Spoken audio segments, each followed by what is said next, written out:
ఎన్నికల ప్రచార ఘట్టం పీక్ స్టేజ్కి చేరింది. ఇక నామినేషన్ల పర్వం వస్తుందంటే ఇక మిగతా కార్యక్రమమే తప్పించి ఒక రకంగా చెప్పాలంటే ఈ కొన్ని రోజుల నుండి జరిగినటువంటిదంట జగన్మోహన్ రెడ్డి సిద్ధం యాత్రలు కానీ మేమంతా సిద్ధం సభలు కావచ్చు, అంతకుముందు సిద్ధం సభలు కావచ్చు, ఇటు పక్కన తెలుగుదేశం బాదురే బాదు నుంచి ప్రారంభమై ఇప్పుడు ప్రజాగళం పేరుతో జరుగుతున్నాయి కావచ్చు, ఒక కంటిన్యూస్ యాక్టివిటీ. వీటిలో లోకేష్ ఏమైపోయారు? ఆయన మంగళగిరి నియోజకవర్గానికి పరిమితం చేయడం కరెక్టా? ఇది ఆత్మవిమర్శ చేసుకోవాల్సినటువంటి అంశం. ఎందుకంటే ఇంతకుముందు యువగళం పాదయాత్ర 3000 కిలోమీటర్లు దాటినటువంటి వ్యక్తి, ప్లస్ పార్టీ పరంగా నెక్స్ట్ తెలుగుదేశానికి భవిష్యత్తు ఉంది అని చూపించడానికి ఆయనే.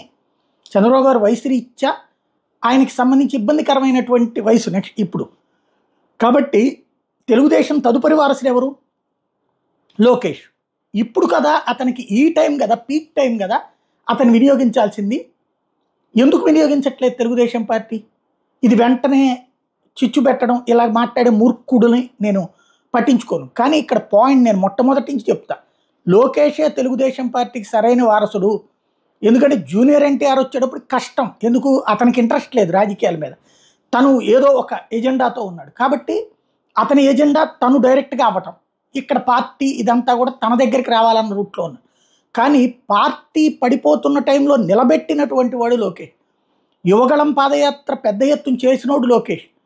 గోల్డెన్ స్పూన్ బేబీ అన్నటువంటి వాడు కష్టపడినటువంటి వాడు లోకేష్. అట్లాంటి లోకేష్ని ప్రచారంలో తిప్పకుండా ఉంచడం కరెక్టేనా? చంద్రబాబు గారు ఆలోచించాలి, పార్టీ కూడా ఆలోచించాలి, భవిష్యత్తు అవసరం ఇచ్చాలి. లేదు ఒక మంగళగిరి కోసం ఎట్లా చేస్తున్నారంటే అది అవతల వాళ్ళకి అడ్వాంటేజ్ ఇచ్చినట్టు. అంటే ఒక్క నియోజకవర్గంలో గెలుపు కోసం లోకేష్ అంతటి ఒక పార్టీ జాతీయ ప్రధాన కార్యదర్శి భవిష్యత్ ముఖ్యమంత్రి అభ్యర్థి నియోజకవర్గం దాటి వెళ్ళలేకపోతున్నాడు అంతగా భయపెట్టినట్టు లావణ్యానా లేకపోతే రెడ్డినా అవుతుంది. కాబట్టి ఇక్కడ బేసిక్ పాయింట్ లోకేష్ని ముందు పెట్టడం అనేది అవసరం.